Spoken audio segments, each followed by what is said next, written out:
Assalamualaikum warahmatullahi wabarakatuh.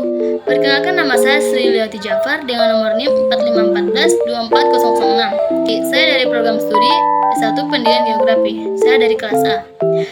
Di video ini saya akan menjelaskan sedikit materi saya, yaitu tentang tsunami.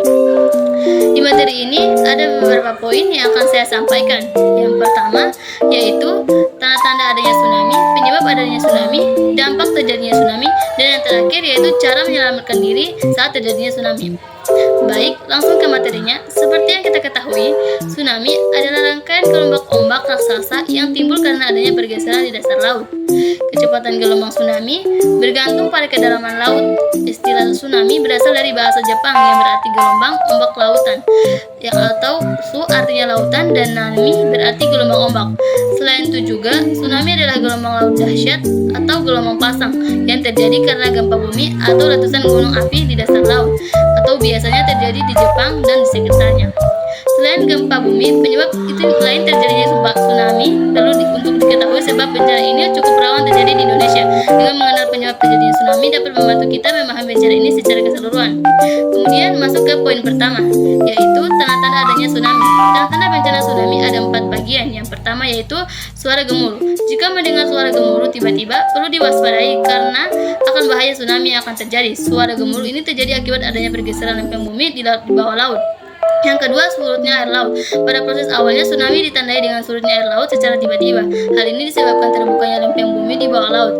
Otomatis air laut akan mengisi ruangan yang dibuat oleh lempeng bumi yang terbuka.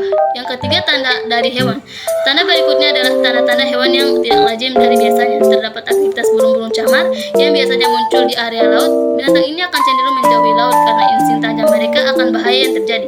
Yang keempat yaitu aktivitas laut yang berbeda. Laut akan otomatis memberikan tanda terjadinya tsunami. Beberapa menit sebelum adanya gelombang besar akan ada gelombang-gelombang kecil yang menandai kebalnya air laut. Masuk ke poin kedua, yaitu penyebab adanya tsunami. Penyebab tsunami ada 4 bagian. Yang pertama yaitu gempa bumi. Seperti yang telah saya sampaikan di awal, tsunami terjadi karena adanya gempa bumi. Namun, tidak semua gempa bumi mengakibatkan terbentuknya tsunami. Gempa bumi dapat diikuti oleh gelombang tsunami jika pusat gempa berada di dasar laut dan kedalaman pusat gempa kurang dari 60 km. Yang kedua, letusan gunung api. Letusan dari gunung berapi menyebabkan terjadinya gempa vulkanik. Penyebab letusan gunung berapi di dasar laut menyebabkan tsunami dahsyat.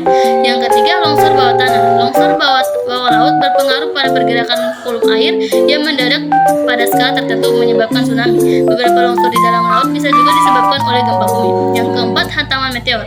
Hantaman meteor yang jatuh ke permukaan laut dapat menyebabkan keseimbangan lempeng laut yang mengakibatkan gempa dan tsunami yang sangat besar. Kemudian masuk ke poin ketiga, yaitu dampak terjadinya tsunami. Seperti yang kita ketahui, setelah terjadinya tsunami, pastinya akan menimbulkan banyak dampak dan kerugian.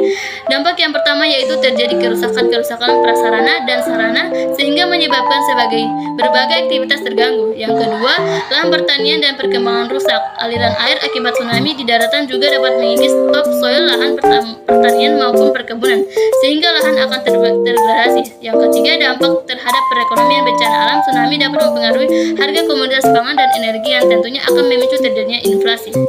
Yang terakhir, poin keempat yaitu cara menyelamatkan diri saat terjadinya tsunami. Ada beberapa langkah yang perlu kita ketahui, yaitu yang pertama, setelah terjadi gempa bumi, hindari berdampak pada rumah.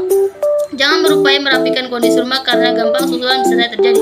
Yang kedua, ketika berada di rumah tetaplah tenang dan segera mengarahkan keluarga untuk menyelamatkan diri ke tempat yang lebih tinggi dan aman. Yang ketiga, tidak semua gempa bumi memicu tsunami terjadi. Jika ada peringatan bahaya dari pihak berwenang mengenai potensi terjadinya tsunami, segera menjauh dari daerah rawan. Yang keempat, jika telah sampai di daerah tinggi, tetap bertahan karena gelombang tsunami susulan yang lebih besar bisa saja terjadi.